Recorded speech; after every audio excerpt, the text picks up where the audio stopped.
It's 1862, and famed French novelist Victor Hugo has a problem. He's supposed to finish his latest masterpiece, a sweeping epic of redemption, love, and revolution titled Les Miserables, but he's not making progress fast enough. His solution is dramatic. He locks himself in an empty room with no food and nothing to wear but a large shawl. Armed with only his pen and paper, faced with the oppressive boredom of bare walls, he has little choice but to write. And write he does, finishing what goes on to become the crowning achievement of his illustrious literary career. What Victor Hugo understood was that boredom is an immensely powerful tool for an artist. I wouldn't suggest locking yourself up to finish writing a book, but there are ways of incorporating boredom into your life that can have a profound positive effect on your creativity. Boredom is the key, counterintuitive as it sounds, to unlocking the full power of your imagination. It's simple, and yet harder to implement than you might think, especially in a world full of distractions. I'm going to show you how to reclaim your creativity by, literally, doing nothing. How to make space for good boredom, and avoid the bad kind. How to find your voice as an artist awash in a sea of influences. But first, we need to understand what we're up against, the forces that sap us of our drive to create. If you're feeling uncreative these days, you're not alone. We live in an overstimulating world that's constantly pushing us to consume instead of create. The distractions faced by a 19th century novelist pale in comparison to what we're up against these days. Attention is the currency of the 21st century. Everything is vying for it. Social media, tech companies, the news, governments, entertainment industries. Billions of dollars have been funneled into building platforms and systems that foster passivity instead of action, consumerism instead of artistry. Resisting is difficult, ever more so with every passing day. But it's essential if we're to retain our imaginations, our creative joy, I'd even venture to say our humanity. The ideal customer of most of these companies, the kind of person they're trying to create, is one who craves instant gratification, who's become addicted to mindless consumption, who impulsively refreshes social media and news websites for another hit of dopamine. The irony is that doing these things is never very rewarding. The news is mostly depressing or angering. Social media generates feelings of envy and inadequacy, and no amount of passive consumption can translate to real-world progress. Every second your focus is devoted to these distractions is a second you didn't spend creating. You don't need me to tell you that where you invest your attention is important. I think we all know, on some level, that our attention is being directed and manipulated by external forces at every hour of the day. We all want to be in control of our own attention, and thereby our own creativity. Yet despite that obvious incentive, breaking away from these systems of distraction, from time-wasting habits, can feel like a Sisyphean task. The reason it's hard isn't just that there's a war for your attention being waged 24/7. It runs deeper. Part of the problem is our innate desire for convenience. In theory, there's more incentive and opportunity to be creative than ever before. Online platforms always want more content, more fodder for their feeds. These days, many are pushing users to employ AI tools to generate even more, which of course isn't really creation, any more than ordering fast food is cooking. We're all being told to value convenience above all, to exert the minimum required effort, to sit back and let algorithms run our lives. We live in a low-friction world. Agriculture and industrialization have eliminated the need for most of us to do the kind of hard physical labor that kept our ancestors alive. Now, technologies like the internet and AI are eliminating the need for mental labor and creative effort. Of course, there are benefits to these developments. Writing itself was an early kind of technology that offloaded the burden of storing all our knowledge and memories in our head. And you'd be hard-pressed to find anyone who says writing has had a net negative effect on humanity. But if we surrender all friction in our lives, minimize effort as much as the modern world allows us to, our capacities and skills atrophy. The reason we have gyms is because contemporary first-world lifestyles don't require physical exertion. As we're moving ever more into a world where mental and creative exertion isn't required, we need to think of creativity in a similar way. We need to find the mental and creative equivalent of the gym. That means reading challenging texts, solving difficult problems, and acquiring knowledge. But it also means allowing ourselves to be bored from time to time. A state of boredom might seem like the opposite of challenging mental work. It's in fact complementary, the same way rest is complementary to strenuous exercise. The conveniences of the modern world have trained us to crave and expect instant gratification. We want things now, we want them easy, and that's what we get so much of the time. 2-day delivery, instant messaging, 24/7 service. But you can't write a great novel in an hour, or order a true expression of your own creativity shipped to your doorstep. Making things, challenging yourself creatively, invariably feels difficult and uncomfortable. That's part of the process. For most of history, it's been a baked-in part of almost every aspect of life, but no longer. Technology has enabled expediency and ease that would have been unimaginable in the not-too-distant past. This mindset of instant gratification extends to the development of creative skills, too. It feels harder than ever to put the time and effort into getting good at something challenging. Why try to write a novel, which you'll suck at in the beginning, when you can excel without trying at scrolling Instagram? Mastering a skill, especially something as layered and complex as writing, takes great patience. In today's day and age, patience feels like a lost or devalued virtue. Online, we rarely see beginners in a craft. We see the experts, we see the masterpieces, but we don't see the years of trial and error that led to what we see now. If the only people we have to compare ourselves to are the mature luminaries, we'll inevitably find ourselves discouraged by the contrast. The gaping chasm that opens between expectation and reality can lead to giving up entirely. We don't see what it looks like to be a beginner, to try and fail and try again, and so our failures feel fatal. This is one of the reasons I started making videos as a young writer. I wanted to share what I'd learned. Perhaps more importantly, I wanted to share an honest look at what it's like to be actively developing and evolving as an artist. With very few exceptions, most great artists struggled and stumbled on the path to mastering their craft. It took them years, even decades, to hone their skills to a high level. That takes a kind of patience, a willingness to sit with the hard, sometimes tedious, and often embarrassing work of learning a craft. It requires a capacity for boredom and an ability to shut out distraction. In other words, to be an artist is to live a life at odds with the incentives of technology and the attention economy. A challenge, certainly, but that's the job. When we're bored, we engage what's called our default mode network. It's a group of brain regions that assist with making conceptual connections, thinking about the future, and developing a narrative sense of self. The default mode network is suppressed when we're engaged in concentrated activity or distraction, and activates when the brain is less occupied. This is why you often get your best ideas in moments of boredom, right before you fall asleep, in the shower, or on a walk. Default mode network is arguably an oxymoronic term, considering our default these days is distraction. Rarely do we allow our minds the silence they're meant to experience. In fact, we'll do almost anything to avoid it. There's a famous study about boredom, where subjects were made to sit in an empty room with nothing except a button delivering a painful electric shock when pushed. A surprisingly high number of participants pushed the button, some repeatedly, rather than sit alone with their thoughts the whole time.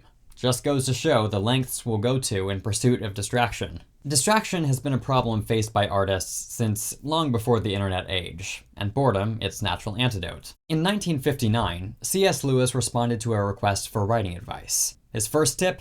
Turn off the radio. Needless to say, we have far more addictive distractions at our fingertips today. Radio seems positively quaint compared to the endless supply of podcasts, videos, TV shows, news stories, and social posts available to anyone with an internet connection. Still, the parallel is clear. Even back then, there was always someone who wanted your attention, and Lewis knew just how critical it was for a writer to protect it. The distractions change, but the principle is timeless. Mindless distraction is the bane of creativity.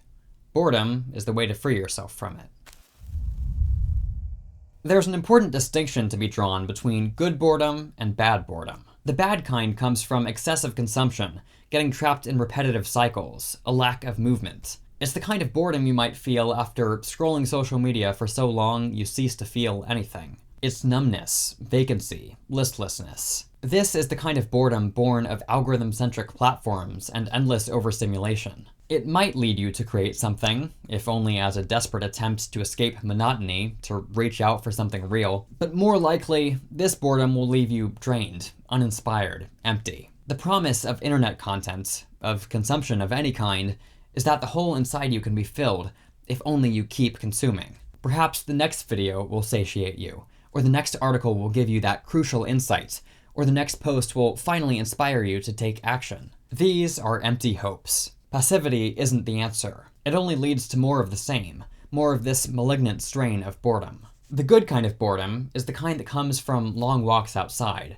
from sitting uninterrupted with your thoughts, from simply existing for an extended period of time with nothing to distract you. A rarer and rarer thing these days, for sure. This kind of boredom is critical to everything from brain development in children to creative problem solving in world-class experts. Typically, we experience a great deal of good boredom as kids, even if it doesn't feel good in the moment. As we grow up, boredom of all kinds tends to decrease dramatically, both because of increasing responsibilities and because of our own efforts to engineer boredom out of our lives. Soon enough, we find ourselves with calendars booked to the brim. At that point, unless you intentionally make time for good boredom, you almost certainly won't find any.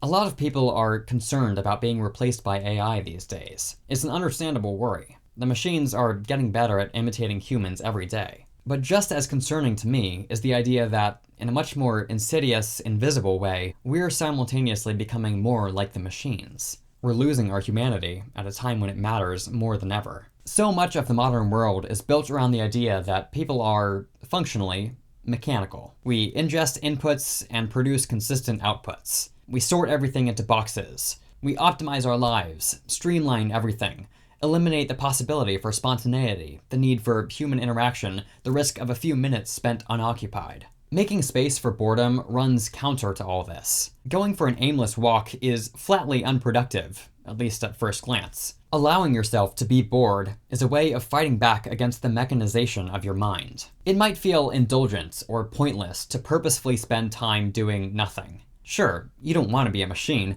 but also, there's always so much to be done. Fires to put out, things to check off a to-do list, projects to be started or finished. Think about it like sleep. We need sleep to survive, much to the chagrin of the productivity maximizers among us. It's a biological imperative that's impossible to ignore without incurring serious and evident harm to oneself. We literally can't survive without it. Our bodies force us to carve out time to cease all conscious activity, to allow our brains to process material from the day, to dream. There's no similar biological imperative to make time for boredom when we're awake, and yet the effects of making that time are just as clear. New connections are made, past thoughts resurface, ideas spring from out of the blue. Stepping away from the stimulation of screens and the cacophony of content is critical for your health. Not just general mental well-being, but your creativity. When you stop treating yourself like a machine, you give your imagination space to wander, and that's where the best ideas are found.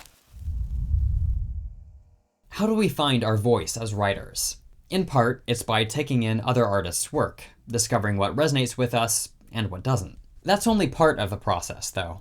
The other part, perhaps equally important, is making space for our own voice to emerge from silence. If you're constantly consuming other people's art, always seeking inspiration from outside yourself, your work will end up being nothing more than an amalgamation of your influences. Your writing should reflect not just what writers you like, but who you are as a person, your unique experiences and point of view. There's a quote I love by the famed Swiss psychiatrist Carl Jung that articulates this beautifully. The world will ask you who you are, and if you do not know, the world will tell you. Our world is one of infinitely abundant content. It's easy to spend so much time reading other people's ideas, watching other people's lives, and listening to other people's thoughts that we leave no room for our own.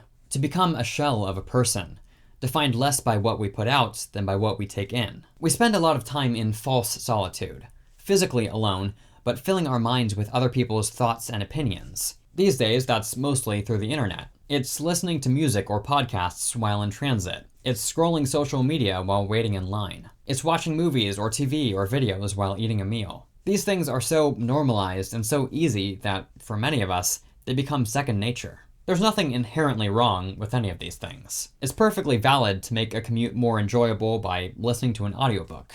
I often do. But if these habits rise to the level of addictions, distractions we refuse to go without, that's when they become a problem. It's great to have favorite writers, even to wear your influences on your sleeve, but your aim should never be to sound just like them. If a reader can pick up your work and see nothing but your inspirations, you're holding too tight to a constructed idea of how you should write. Excessive consumption also inevitably leads to an unhealthy amount of comparison. You might say this is what happens when you get too much inspiration. We look at our own work and see nothing but what it's not, how it falls short next to the polished end products we've read. Consuming less can do wonders for your artistic self-image. If you struggle with comparison, with feeling like you'll never be as great as your influences, try taking a break from those influences. You might find a new appreciation for your own style, with all its quirks and unique imperfections. This has all been a little abstract. It should be clear by now that boredom, good boredom, is beneficial, but how do we incorporate it into our lives? Here are 3 practical ways. Don't worry, locking yourself in a room with no food or clothes isn't one of them. We can leave that to Victor Hugo. Walking has been a favorite practice of writers for, well, as long as writers have been around. If it worked for William Wordsworth and C.S. Lewis, it's worth trying for ourselves, right? I like to go for walks around sunset, or just after it's rained. More atmospheric, and thus more inspiring. I don't listen to anything but my thoughts and the world around me. Especially as someone who works primarily at a screen, writing, editing, engaged in all these largely intangible tasks, I find it essential to get outside and immerse myself in new environments. I cannot tell you how many ideas I've had while on walks. It's not just anecdotal. Studies have shown walking results in a measurable increase in creativity. The next time you feel overstimulated, step away and read a book. Not on your phone, a physical book that won't give you any notifications. When I'm feeling like I need a change of pace, a reset, I pick up a book and read a few pages, which sometimes turns into more than a few pages. Yes, it is another form of consumption, but it's a far different kind than the mindless consumption fostered by the digital world. Reading a book requires a level of mental effort and engagement that watching a video doesn't. And the tactile nature of a physical book, turning pages instead of swiping glass, feeling the weight of the work in your hands, grounds you. Reading can be an effective intermediary step between mindless consumption and active creation. It asks more of you than scrolling, but not so much it's hard to get started. And there's a good chance that once you start reading, you'll find yourself itching to write. Art can be contagious that way.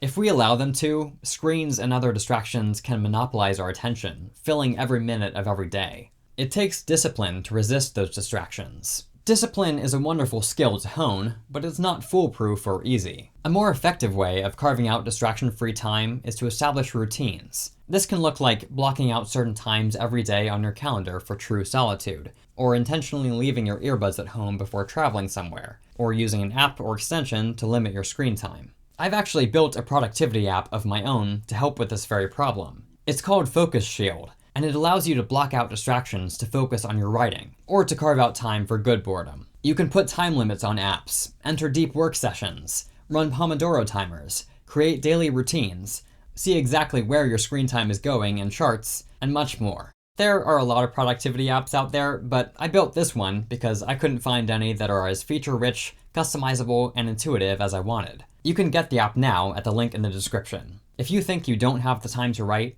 Focus Shield can help you make that time.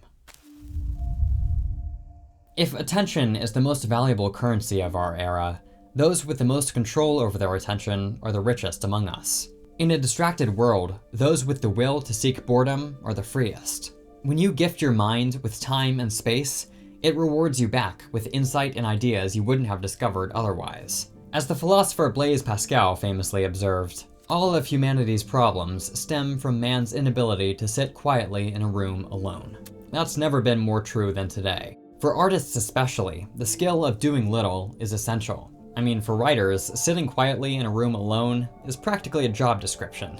It might seem strange to view being bored as a skill, but in today's day and age, it is. It can be the difference between feeling creatively blocked and unleashing a level of creative output you once would have thought impossible. So put down the screen, step away from distraction, get bored, and then, when you hear the long-neglected voice of your imagination calling, go make something.